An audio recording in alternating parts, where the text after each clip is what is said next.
right, this is a movie review I gotta get out of my system.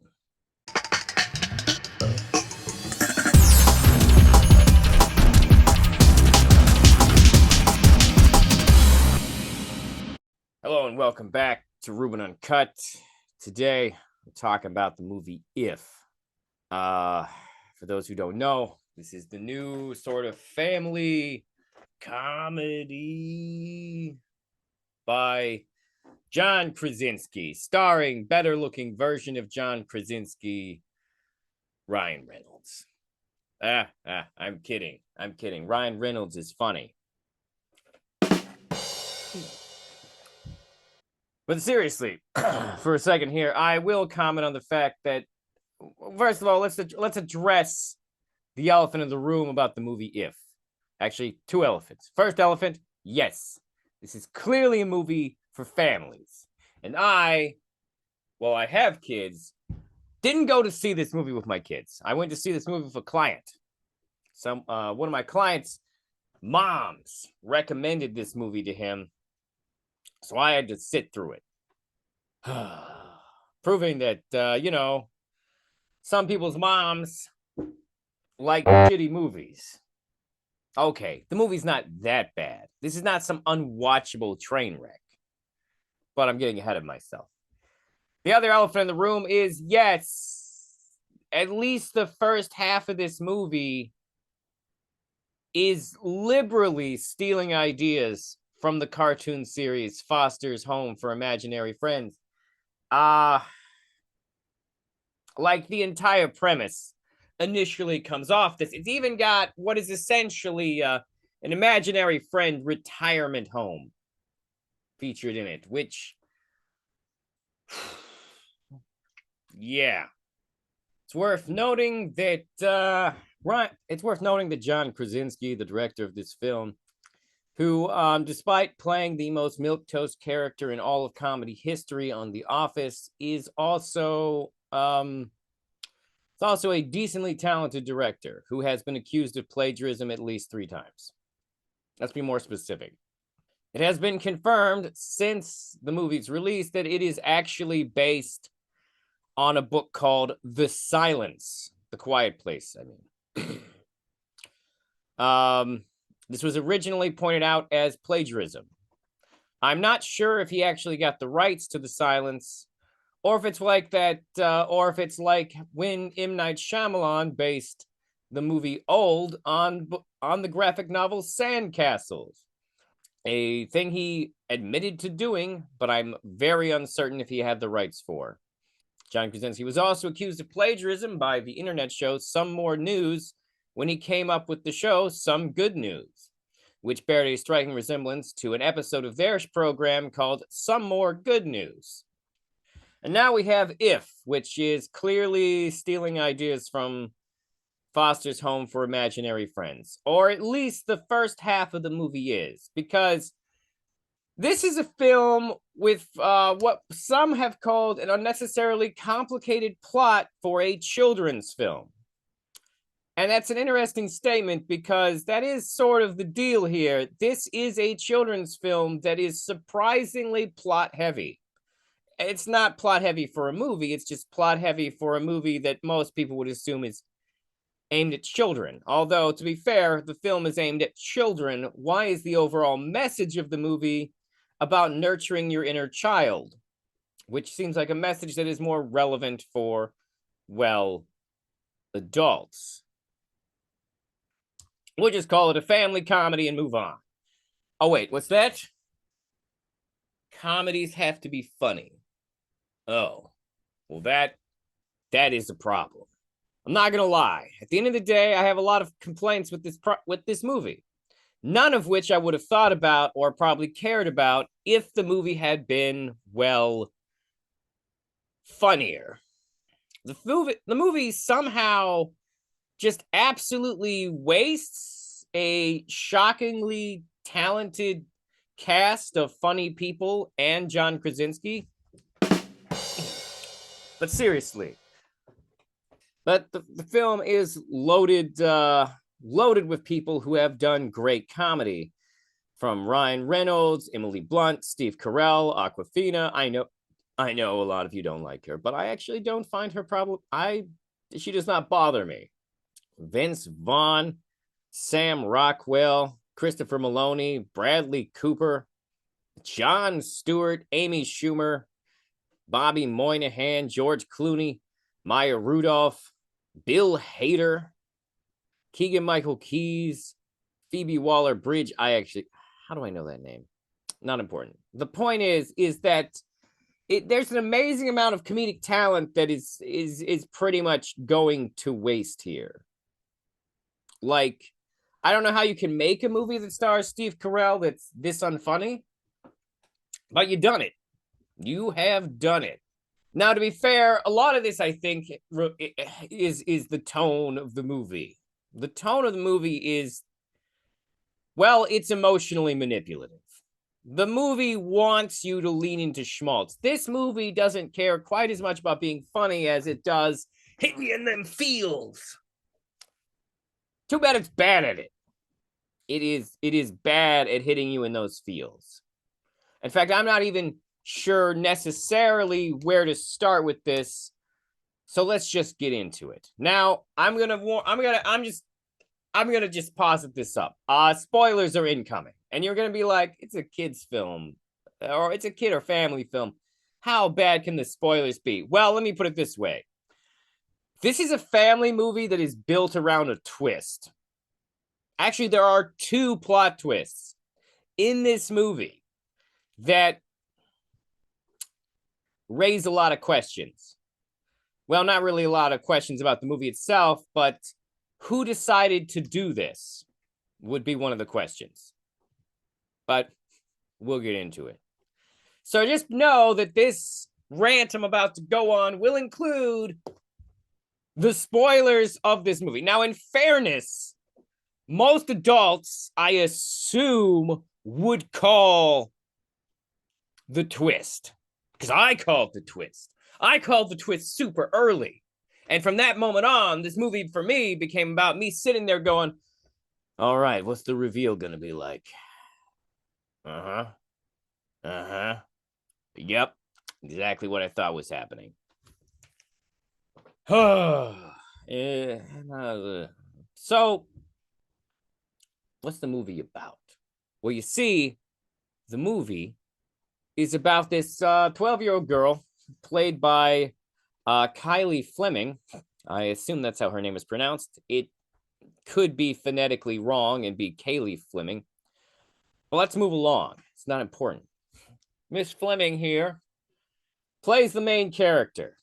And the whole deal of the story is that her mom is dead. Yep.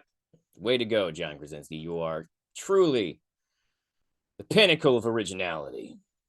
And John Krasinski plays her dad, who is sick. He's got a problem with his heart. He's in the hospital. So she's staying with grandma for most of the movie in grandma's apartment. While he is in the hospital with this ambiguous disease. Apparently, John Krasinski also plays the Marshmallow Man character, trying to prove he can do a different voice. But anyways, John Krasinski plays the world's most annoying dad who may or may not be dying. Spoiler, he's not. But let's get back to it. John Krasinski's character is introduced to us in what I can only describe as one of the most uncomfortable scenes I have ever seen in a film. Like, pure body horror Saw X type. You see, John Krasinski's dad character is the kind of dad who's always doing bits, aka the most annoying form of dad. I'm sorry, my dad was doing bits. I have grown up to hate bits and want to slap people who are constantly doing bits in the face. Yeah, that's what happens when your dad's f***ing annoying. I'm sorry, I was going to make this a family-friendly thing, so I'm going to have to bleep those swears. I'll try and be more family-friendly here and say that dads who are constantly trying to be funny are A, not funny, and B, effing annoying. So what did he do that pissed me off almost immediately? Well, we meet his character when he walks into the room with an IV bag that's been made up to look like a woman, and he then proceeds to dance with the IV bag. Now, the problem with this scene for me is that when we first see it, it appears to be attached to his arm still. And I don't know if you understand how IVs are attached to the human being, but it's with a needle in your arm. So the entire time he's dancing with this IV bag lady, I'm just going, oh God, the needle. He would feel that every time he pulled on the cord. What are you doing? Don't dance like that. Don't pull her in with the cord. What are you doing? Sheer body horror. That being said, it's an elaborate trick and it's not actually plugged into him, which makes a lot of sense once it's revealed. But that's kind of the movie. Is it wants you to feel pain, and then it's going to be, and then at every turn, it's going to be like, the pain wasn't real. That's a good metaphor for the movie. It just came to me just now. But anyways, when we meet Miss Fleming's character, she is essentially, well, when we meet her, she's the kind of kid who's quote unquote grown up too fast because she's lacks the whimsy and humor of her dad, who won't take anything seriously. But I mean, it's understandable. She's this little girl whose mother previously died, and now she's very concerned that her father is going to die from some unmentioned heart defect or disorder. Disease? Hard to say. If they at any point mentioned what the hell was wrong with his heart, I either missed it because I was distracted by something else stupid in the movie, or I went to the bathroom to pee. I don't remember going to the bathroom to pee for this movie, but statistically, it probably happened. But early on, it's made clear to us that the point is that this little girl is growing up too fast, and she needs to remember the whimsy of being a child by encountering the imaginary friends who live in her grandmother's apartment building. And at first, it seems like this is going to be like the overall thing of the movie, getting this very serious child to admit that she is a kid, which, you know, that's fine. Character arcs are good. Let's get a character arc in here. Except that it F's up her character arc almost immediately. You see, once introduced to the imaginary friends, which in this situation were Ryan Reynolds and Steve Carell, plus her grandmother's, spoiler alert, imaginary friend, who I don't remember the name of, but she's like a old-timey cartoon bug lady who dances. I don't know. She's one of the more interesting designs. Although, to be fair, most of the designs kind of feel derivative. But once she becomes friends with these imaginary friends and determines that she really, really, really wants to help them on their mission of reuniting kids with imaginary friends, she pretty much flat out just says to Ryan Reynolds, "I'm a kid," and just buys in immediately, which doesn't add up to her arc, because, and this is the thing, like, she admits to Ryan Reynolds' character, a strange man who lives upstairs with the imaginary friends, have you guessed the twist yet? That she is a child and therefore perfect to help them. Which is weird, because the entire movie is a build-up to an emotional scene where she admits to her father that she's still a kid. But she already admitted this to Ryan Reynolds, which means it's not really an arc. She didn't really come to that conclusion. She ditched her emotional cornerstone the second a giant purple monster came into her effing life. Just immediately. That's not called an arc, John. That's not how you do an arc. Is it an arc that she admitted it to her dad? I guess. But like the film doesn't do a good job of positioning that as like the focal point is between her and her dad, who is barely a character. Like, no, John Krasinski's dad is annoying as S. I'm trying to censor myself here. I want this review for some reason to be child friendly. Annoying as heck. There, we'll go with that. Barely in the movie, has a very unclearly defined heart defect or disease of some kind. He makes a joke about eating a bunch of bacon cheeseburgers. So that it could just be cholesterol. I don't know. What's wrong with him?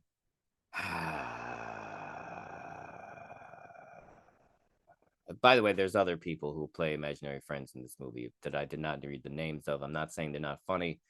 I just don't really know anything about them.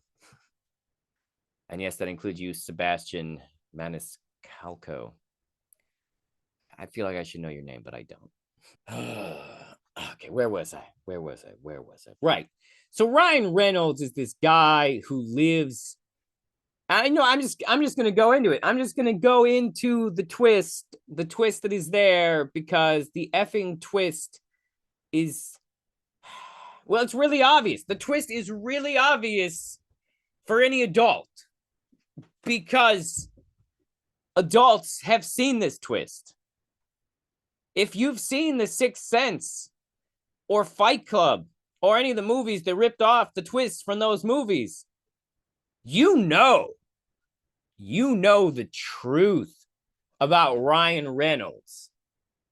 Sure, he looks like a human and he's going around. He talks to humans throughout the movie. He makes commentary. He acts like people can see him. But here's the thing. If you stop and you pay attention for even 2 seconds, you'll start to notice that even though he seems to acknowledge the other adults and children and whatever, no one ever acknowledges him. You see, the big twist is that Ryan Reynolds is the imaginary friend that Miss Fleming's character forgot. A clown named Calvin. And it's pretty clear. It's pretty obvious. My brain put it together pretty up top. By the way, she abandons her core value of I'm not a kid, like at the beginning, like at the end of the first act. Just like, what are we even building to at this point? Oh, wait, we're not building to anything because this movie is very plot heavy, which I don't really have a problem with things being, plot heavy, but like, yeah, maybe he should have focused on, characters or something. But anyways, let's continue. Now that I've said that's the big twist of the film. That's the big reveal that it's all building up to. Like, that is it. Like, that is what the movie is about. Like, it feels like this movie was written around that twist. Because the rest of the movie isn't very thought out in terms of script. Now, let me be clear about one thing, though. John Krasinski knows how to shoot a movie. The movie looks good. Special effects are solid. And it's got a soundtrack by, what is that guy? It's got a soundtrack by the guy who did The Batman. So the movie looks and sounds good. Okay, we'll give John Krasinski. This was $110 million movie. Well, that's losing some money. It's worth noting that Rotten Tomatoes gave this a 49%. IMDb users gave it a 6.7, which actually isn't bad for IMDb. Fandango users gave it an 88%. Fandango users are children, apparently. And 64% of Google users like this movie, which is actually, it's low. Now it's going to be lower because I disliked it. Where was I? Oh, right. So there is another twist that kind of distances itself from the Foster's Home for Imaginary Friends. which is that at the beginning of the movie, their goal is to reunite imaginary friends. I'm sorry. Their goal is to help imaginary friends find new humans. How sweet and touching. However, turns out midway through the film that you can't do it. Doesn't work. You can't just place imaginary friends with new kids, which doesn't necessarily make sense with the opening sequence where we meet Blue, who is purple because his kid was colorblind. I don't know if is that how that works? But Blue is Steve Carell. But the point is that that scene feels wildly inconsistent with the idea that you can't get kids to see older imaginary friends. No. Midway through the film, a new plan is to reunite imaginary friends with their adults to help the adults remember their imaginary friends. And I'm not going to lie, I found the magic behind this to be wildly inconsistent.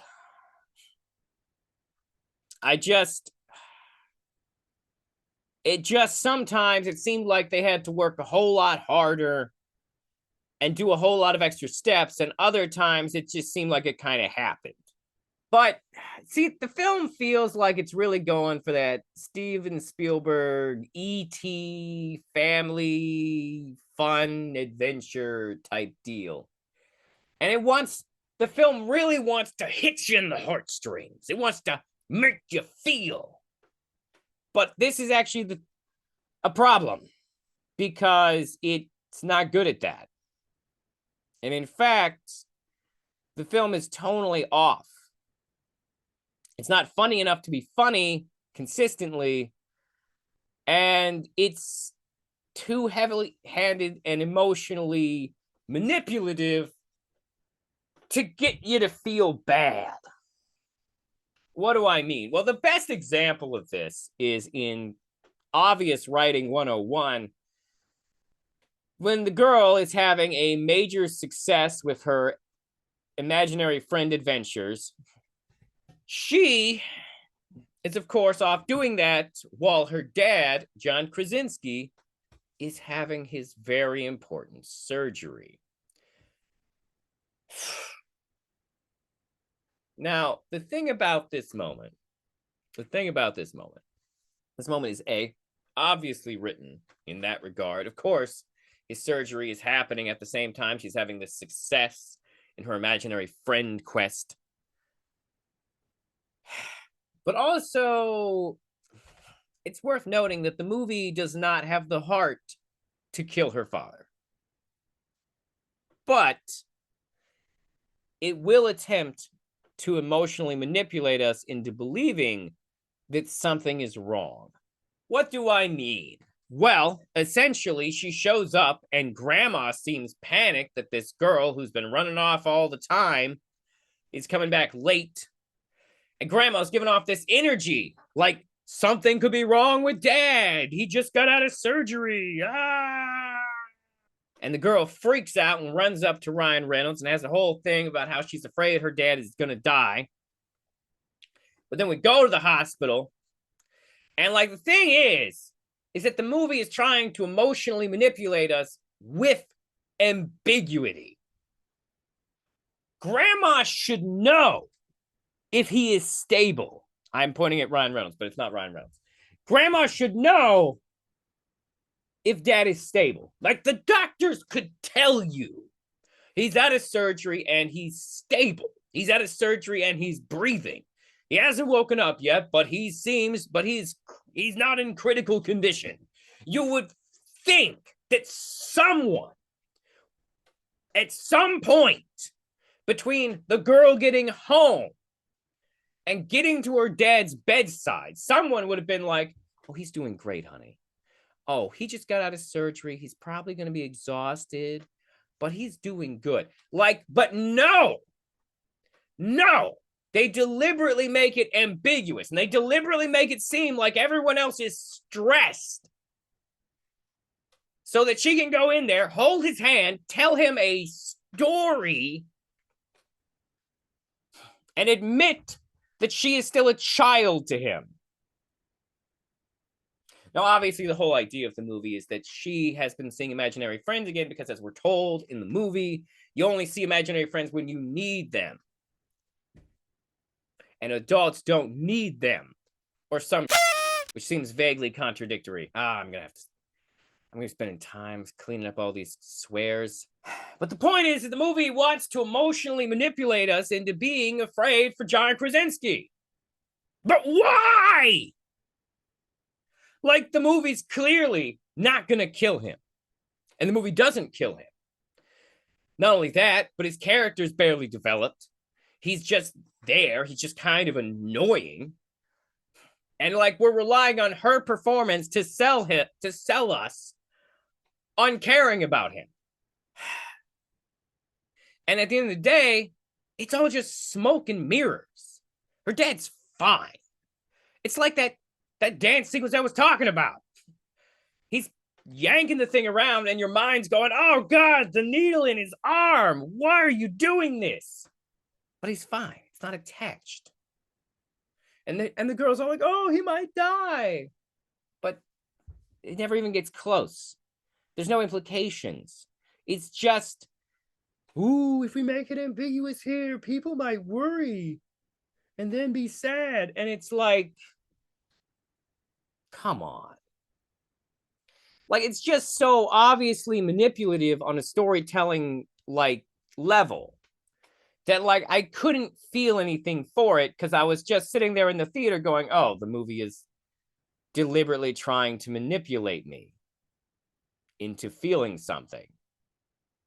And that's sort of the problem. Is this movie wants to hit you in the feels too often, and it never lands. It never landed once for me. Maybe I'm too much of a cynical guy. Maybe having lived through 9/11 has made it so that I can't feel the simple joys of childhood. So yeah, if they say the if stands for imaginary friend, but I would say that if stands for isn't funny. I will say there is one funny bit, and it's a bit they stole from Deadpool 2. Yes, that's right. Brad Pitt supposedly plays an invisible imaginary friend who people keep tripping over. And the funniest point in the movie is the reveal that he is John Krasinski's imaginary friend. Because at the end of the movie, Ryan Reynolds goes around and helps all the imaginary friends connect with their people, who are conveniently all characters that we have either met or appear or exist in locations the film has already been to. Lord forbid we reunite someone who doesn't live in this one friggin' city. I understand this was probably done for budgetary convenience, as this is a family film that they already spent $110 million on, not including marketing budget. At the end of the day, I consider this film to be tedious, trite, emotionally manipulative, a waste of comedic talents, and frankly, bad storytelling. The arcs are inconsistent. It's a children's film that is heavily focused on its plot to the point where character is badly represented. Yeah, no, I think If is terrible. Now, in fairness, I will say, like Wonka, which I also hated, I can understand some people liking it. Me personally, I would say show your kids E.T. They'll probably stop in the middle when you're crying to remind you that E.T. is just a guy in a rubber suit. But at least it's a good movie. Something If only has the appearance of. All right, I got that out of my system. You can go about your day again. Thank you for tuning in. If you enjoyed this, please like and subscribe and ding that bell on YouTube. Or Continue to follow and subscribe wherever you get your podcasts from, whether that be Spotify or somewhere else. If you would like to contact the program, you can email me at rubenuncut@gmail.com. Or you can leave comments on the YouTube page. That's also a great way to make sure I respond to you sometimes. Not always. If you have kids and you saw this movie, please tell me what your kids thought of this, because I didn't take my kids to see this, so I don't know what kids would think of this. Would they be as annoyed by it or potentially bored by it as me? I don't know. Please let me know if this is acceptable entertainment for children, or if children also can see through its overplotting and emotional manipulation. Thank you for tuning in. Have a wonderful whatever, wherever, whoever you are.